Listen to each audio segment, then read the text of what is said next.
Tudo passa, tudo vai passar, tudo muda, nada fica como está.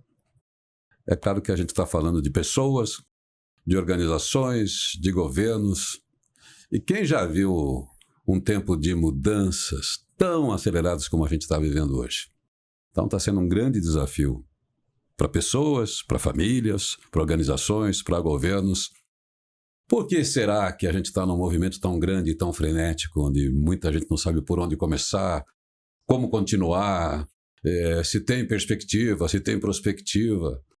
Pois é um desafio muito grande para as lideranças hoje, para as pessoas especialmente que têm uma grande responsabilidade com as suas organizações, fazer valer uma leitura de ambiente, uma leitura de mundo e, ao mesmo tempo, criar estratégias, criar modelos, envolver pessoas, ou seja, interferir numa cultura de negócios, uma cultura empresarial, num mundo que está difícil até de interpretação.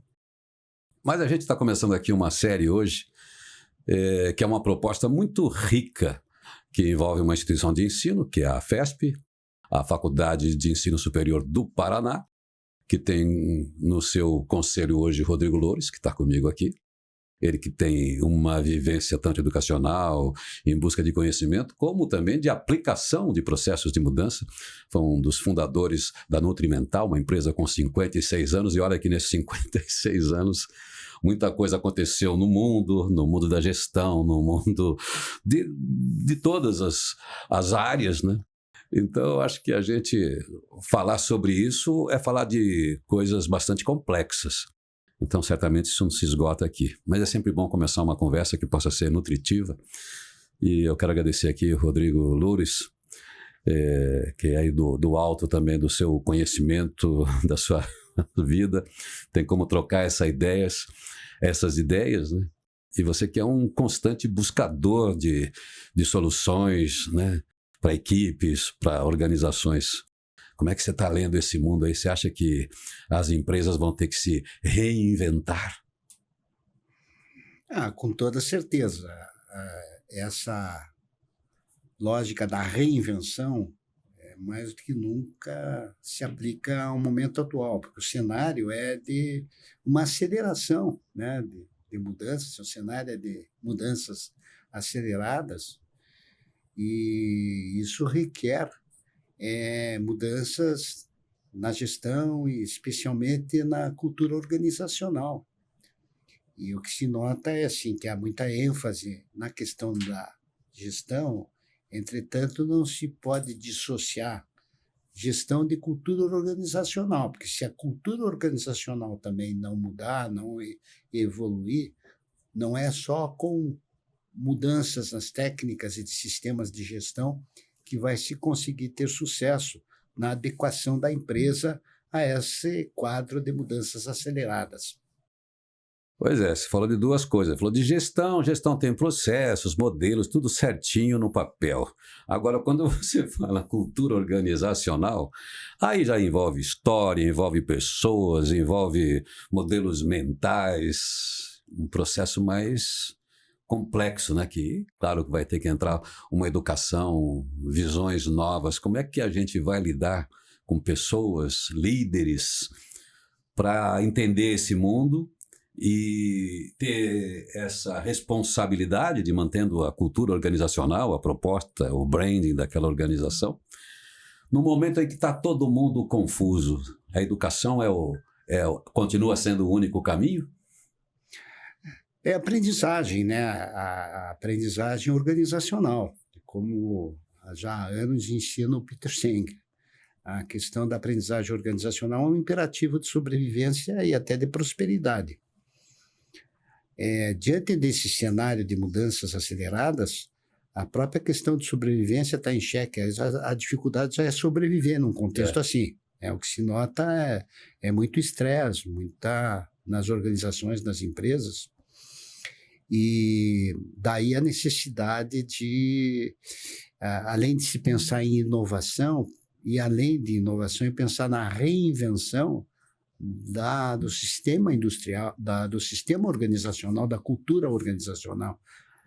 Certamente há que se rever a cultura da empresa também, para que haja uma adaptação, uma revisão, uma reinvenção, um desenvolvimento da cultura, para a empresa estar mais preparada para atuar nesse cenário de mudanças aceleradas. Esse acelerado, é claro que está muito associado hoje à tecnologia, a gente sempre teve mudanças. E já há algum tempo, em função desse aceleramento, da questão da tecnologia, desse modelo de mudança das matrizes aí de produtividade, grandes consultores têm chamado a atenção para o capitalismo humanizado, vamos dizer assim, né? do humanismo ilimitado, como diz o Tom Peters num dos seus livros, chamando o capitalismo para pensar a partir das pessoas, que tem tudo a ver com cultura. Ao mesmo tempo que a gente tem um marketing muito forte da tecnologia. Quer dizer, não dá para ficar fora dessa matriz de tecnologia para ter uma maneira de resposta também acelerada às mudanças, no sentido de processos. No entanto, não dá para se abandonar a cultura e a gente tem que partir das pessoas.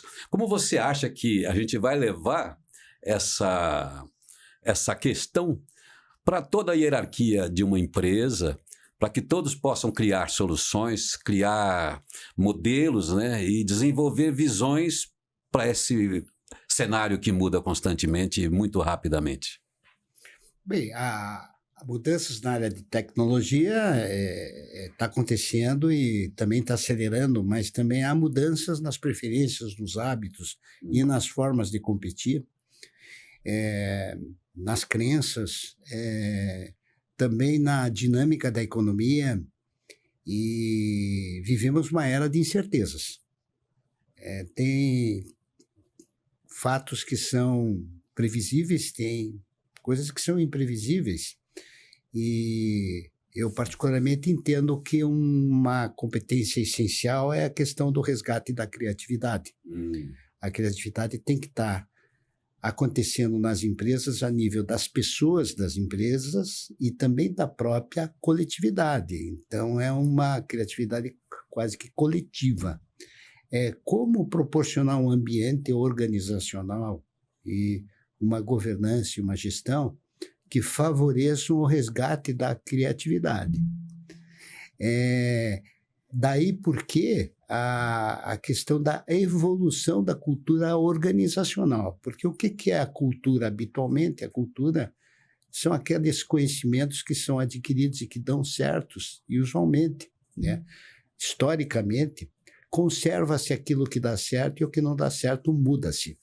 Acontece que muitas vezes a organização ou a gestão não está preparada para identificar aonde que tem que acontecer mudança.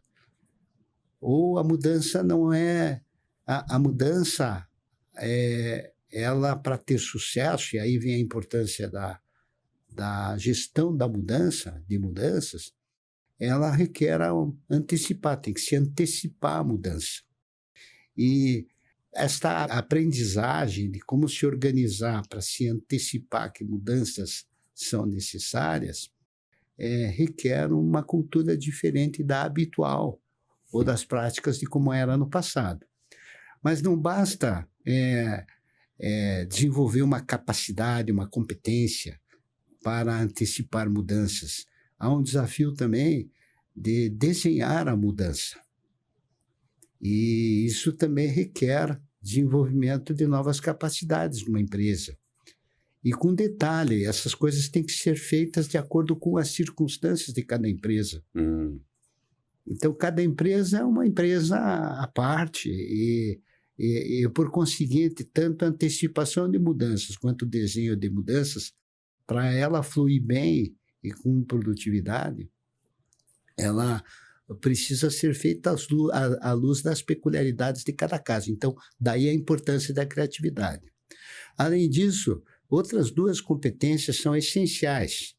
Uma delas é a competência assim, de liderança, de empreendedorismo, intraempreendedorismo, que tem a ver novamente com criatividade, de experimentar coisas novas, de correr riscos, mas fazer isso baseado em razões robustas, e aí envolve o uso de tecnologia, o uso de ciência de dados, de entender as circunstâncias.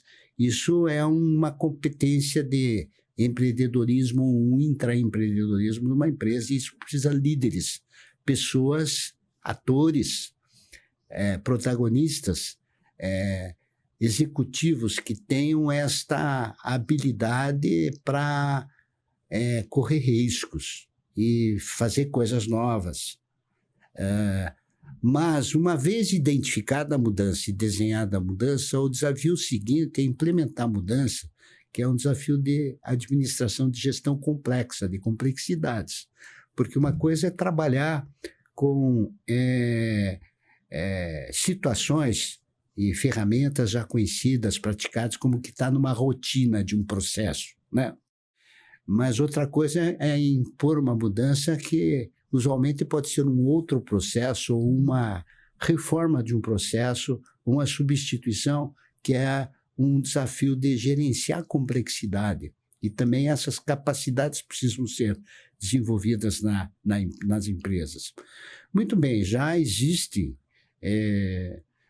casos de sucesso de empresas que têm mostrado capacidade de reinventar-se continuamente. Estão continuamente se reinventando.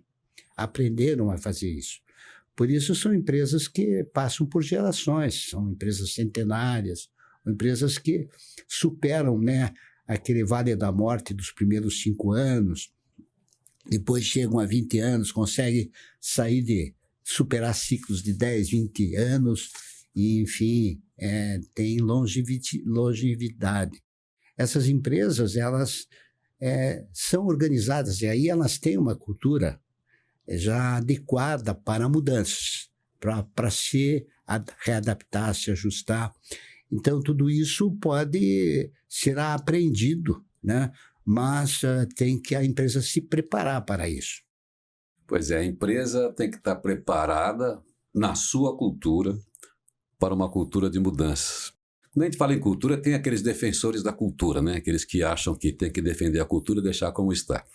Pelo que eu percebo, você diz que no momento que a gente vive, por isso a palavra reinvenção, é uma interferência na cultura. Claro que com todos esses cuidados que você lembra, mas não tem jeito, né? Não tem solução futuro, não tem como criar uma perspectiva se você não reinventar, quer dizer, fazer talvez tudo diferente sem perder talvez a essência, um propósito.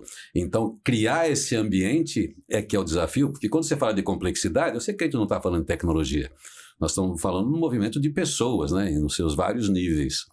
Então, quer dizer, a gente tem que entender que a cultura é importante, mas ela é um perigo também se você ficar preservando uma cultura, porque a gente pega nos últimos 50 anos, centenas de grandes organizações desapareceram, porque elas não se reinventaram. Então, hoje a gente tem que estar atento para isso, porque o movimento está ainda mais rápido de desaparecimento de organizações, né? Sim, essa questão de cultura organizacional já de uns anos para cá, é um tema que está sendo muito estudado e se sabe, e já se conhece os caminhos, as formas, digamos assim, de flexibilizar as estruturas e mudar o comportamento organizacional. Então, o campo, né, o domínio de conhecimento de cultura organizacional já é um campo de estudo na área de administração, tem 40, 50, 60 anos e se conhece bem esse assunto, mas é difícil fazê-lo porque quando a empresa tem um sucesso, ela adota uma cultura adequada àquele tipo de negócio e ela não se dá conta que as coisas são obsoletas, mudam, passam, então são ciclos. E por conseguinte, há que exatamente quando tem o sucesso, já pensar a respeito dos novos ciclos e antecipar-se à mudança. A mudança é inexorável. É inexorável. em negócios como em tudo na vida, né? Impermanência, nada é permanente. E você fala muito da resiliência, né? A gente fala muito de resiliência no sentido humano, mas você está falando de resiliência de organizações, né? Porque as empresas não vão acertar todas nesse mundo tão complexo, né? Mas ela vai precisar ter essa musculatura para fazer esses experimentos, né? Não, ela tem que se organizar para isso. Ela tem que... É a organização que ela adota que vai influenciar. Se ela está organizada para se adaptar continuamente, ela vai se adaptar continuamente. Agora, se ela está organizada para cumprir rotinas, para se burocratizar, para, digamos assim, atuar dissociada do contexto em onde ela opera, não perceber o que está acontecendo, mudanças, saber ler os sinais, né, do que tem que ser feito para ela continuar tendo efetividade na sua operação, ou seja, ela continuar lucrativa, né? E está investindo e reinvestindo de uma maneira inteligente e consequente, de sorte a mantê-la no mercado. Com o principal segurança de uma empresa é ela ter aos seus clientes, os seus admiradores da sua marca, dos seus serviços, mas ela tem que estar continuamente melhorando isso, porque as preferências, as próprias gerações vão mudando e vão aspirando coisas diferentes. Então, a empresa tem que se antecipar a isso e entender e está continuamente se reinventando, se renovando. É isso, ela tem que se organizar, e isso é perfeitamente possível nesse sentido. Tem uma coisa curiosa, eu trabalho muito com esse termo em português, que é o futurabilidade, que a gente hoje tem dados. Você vê tendências, né? Nem todas as tendências se confirmam, mas tem muitas tendências para você fazer essa prospectiva. E a gente, como indivíduo e como organização, a gente vê todos os cenários. Mas, às vezes, a gente esquece de se ver no cenário. Quem é o eu futuro? Como é a minha organização futura? É isso que você fala. Daqui 5 anos o mundo está mudando, mas como é que eu estarei nesse cenário? Aí é esse exercício que você faz de antecipação.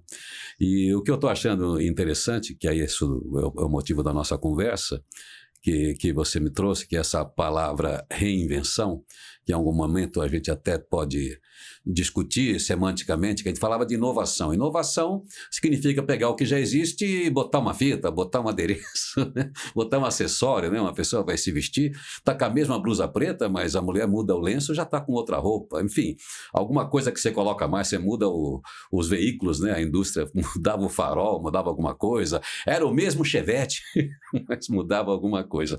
Reinvenção é bem diferente disso. Reinvenção é pegar o DNA das coisas e falar, olha, isso daqui não tem chance de sobrevivência daqui a 5 anos.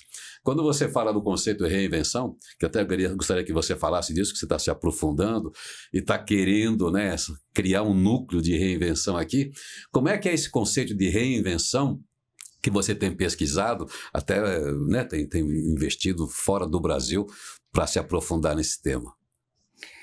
Então, inovação é assim, você tem inovação de produtos, você tem inovação de processos, de comunicação, são ações pontuais e que fazem sentido e são necessárias.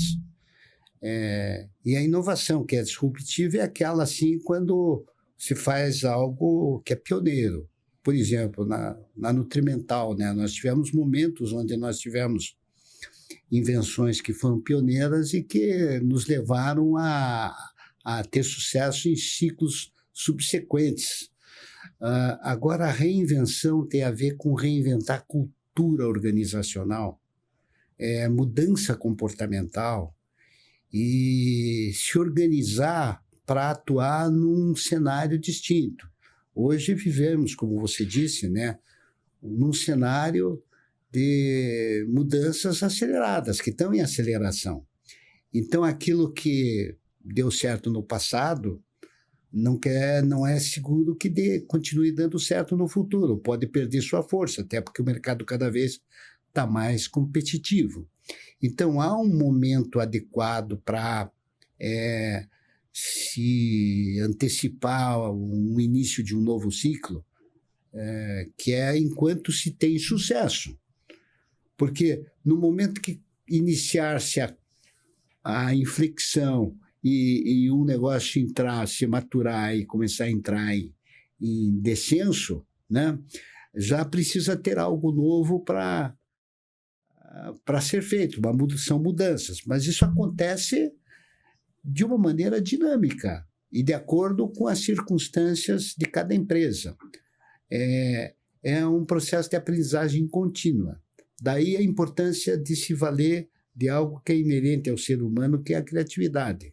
Nós, quando crianças, quando éramos bebês, éramos muito criativos e a gente aprendia sozinho. Com o tempo, nós vamos perdendo essa habilidade, essa competência, porque a gente meio que vai se acomodando naquilo que deu certo e já tem uma forma, ou aprendeu a fazer uma forma de fazer as coisas. Entretanto, se a gente não nos renovarmos continuamente, a gente vai ficar defasado e vai perder competitividade. E assim também são as empresas. Antigamente, você tinha ciclos assim, uma empresa tinha uma solução, podia viver com aquela solução por 20, 30 anos. Esses ciclos se reduziram para tempos menores. E atualmente está assim no tipo fase de 3. Tem áreas de negócios que estão se renovando a cada 3 anos. Tem negócios que se renovam, por exemplo, na área de moda, todo ano.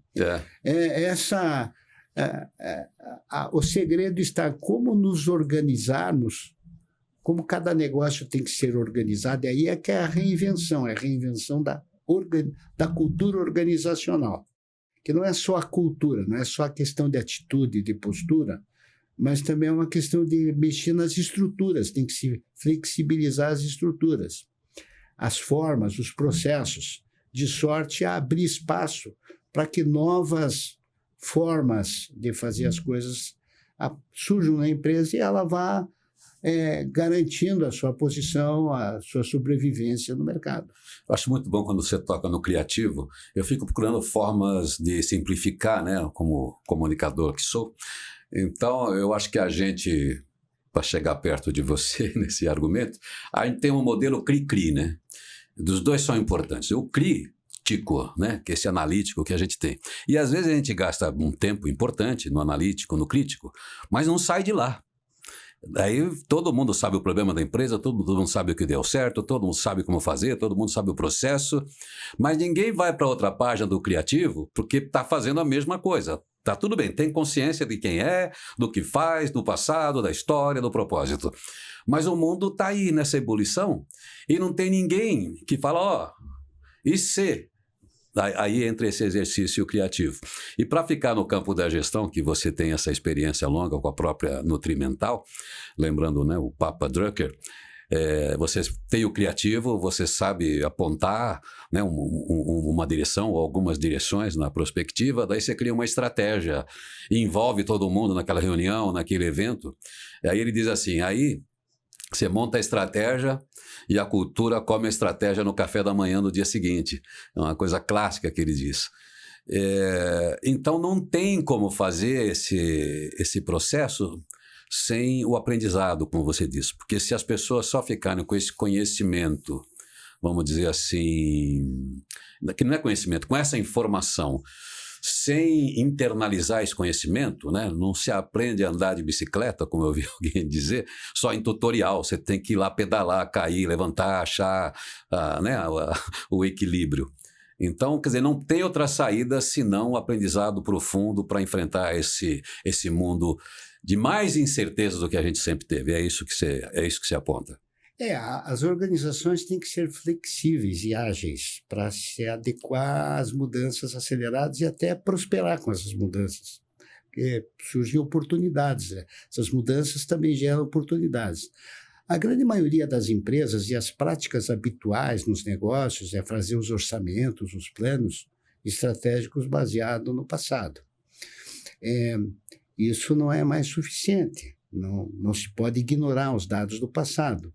Mas há que se usar da prospecção de futuro como um meio indispensável para fazer estratégias numa lógica muito mais de estratégia adaptativa do que naquela estratégia proativa de que não, eu vou fazer acontecer, porque eu tenho força, eu tenho capital, eu tenho isso, eu tenho aquilo. Não, pode ser que não dê certo porque as circunstâncias não permitem mais aquilo que deu certo ano passado, nos últimos 5 anos, não vai dar certo. Então, nós temos que rever as nossas estratégias, nós temos que rever as nossas premissas.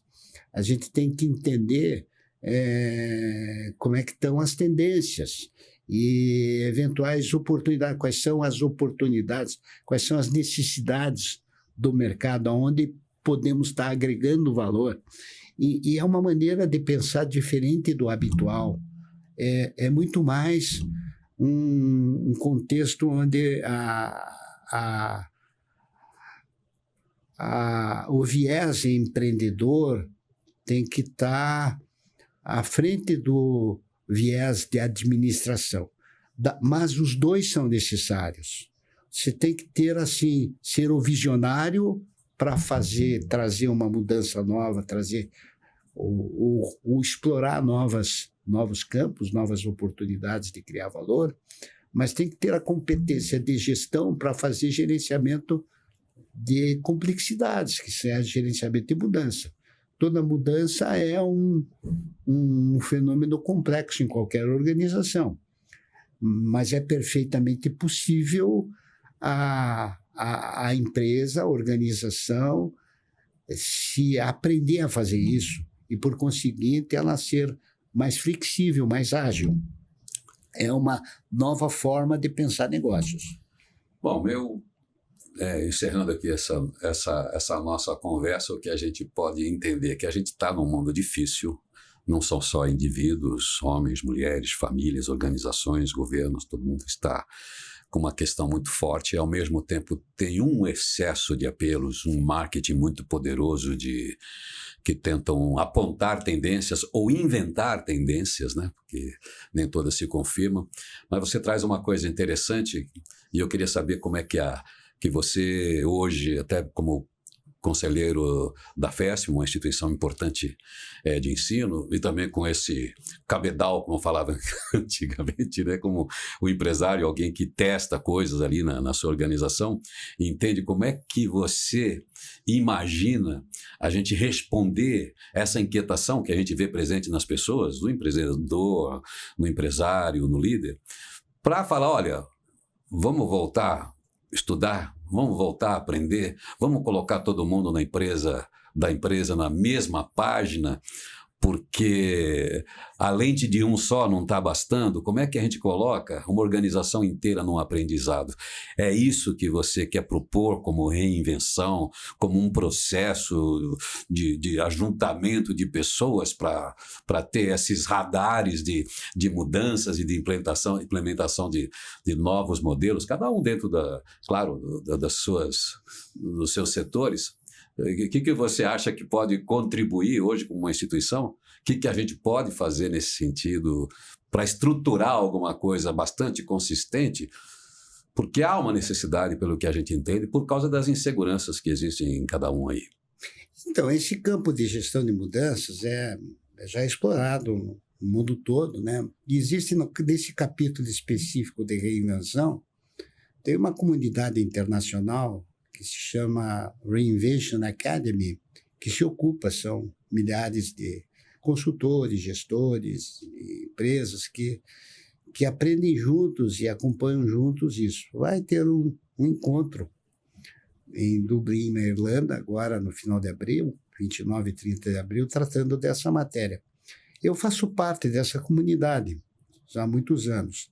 Ela se origina de um núcleo inicial de 20, 30 anos atrás, das universidades de Michigan, que é focada em organizações positivas, e da Case Western, da Weatherhead, que é o Appreciative Inquiry, né? E também da Universidade da Pensilvânia, com a psicologia positiva. É uma conjugação, uma combinação de contribuições dessas três vertentes de estudos, formou-se atores, protagonistas no mundo todo se ocupando dessa questão de como se organiza, aprender a ter organizações, uma nova geração, digamos assim, de organizações, de formas organizacionais, de modelos organizacionais e de gestão adequadas a este cenário de mudanças aceleradas. Historicamente, há muita ênfase em gestão, e gestão sempre é necessária, né? Só que o que se fala agora é em gestão da complexidade. E a gestão não pode ser dissociada da cultura organizacional. Então, há que se trabalhar simultaneamente nessas duas frentes e de forma contínua. Ou seja, contínua aprendizagem de como fazer gestão e contínua aprendizagem também de como organizar as empresas. Há uma tendência muito forte também de ecossistemas de negócios, e as empresas que estão inseridas em ecossistemas de negócios, elas têm maior chance de sobrevivência e prosperidade que quando estão isoladas. Esses ecossistemas de negócio são cada vez mais complexos, então também para uma empresa fazer parte de um ecossistema de negócios, ela precisa estar preparada para isso e estar organizada para atuar dentro de um ecossistema e, por conseguinte, se beneficiar. Um exemplo disso conhecido são os arranjos produtivos locais. Nós temos aqui, por exemplo, no Paraná, polos de sucesso, onde existem esses ecossistemas, ou as cooperativas paranaenses é um exemplo disso, são ecossistemas assim. É perfeitamente possível estender isso para todas as modalidades de negócio, uma vez que é mais propício a criação de valor inserido num ecossistema de negócios dinâmicos do que atuar de forma isolada, especialmente para empresas de pequeno porte, ou médio porte. Então, empresas de grande porte são capazes assim até de ter o seu próprio ecossistema, isso é sabido, é conhecido, mas a imensa maioria de empresas são empresas pequenas ou de porte médio, empresas familiares, e elas precisam se preparar para se organizar de forma diferente para poder estar criando riqueza e capturando valor no mercado. Essa, assim, é a contribuição que nós vemos que a FESP pode trazer para o Brasil, né? Trazer esses conhecimentos, o que está se aprendendo em termos de reinvenção, e oferecer isso para o mercado nacional, para as empresas brasileiras. Mas é isso, espero que a FESP contribua bem criando essa escola de reinventores, né, para multiplicar, né, esses conceitos e que as empresas e pessoas, né, possam trabalhar em ambientes produtivos, sadios, de lucratividade, resultado, tudo aquilo que se espera, para que essa prosperidade, né, e esse cumprimento dos papéis de cada organização e pessoas, né, que são envolvidas nisso se estabeleça de um jeito muito sadio, que aí é que está, né, a insegurança de todos frente a esse mundo extremamente acelerado. Eu agradeço muito essa conversa, espero que essa sua participação no evento em Dublin também traga outras contribuições aqui para a nossa conversa. Me coloco também à disposição da FESP aqui para a gente ir acompanhando, né, e elaborando com outros saberes internos aqui, dessa equipe que você tem aqui, porque é isso, né? Eu acho que é um pouco de contágio, né? Um pouco de troca de ideias e experimentação e elaboração de cada um no seu setor. Conversei aqui com o Rodrigo Rocha Loures, presidente do Conselho da FESP e um dos fundadores da Nutrimental. Muito obrigado, Rodrigo. Obrigado, Irineu.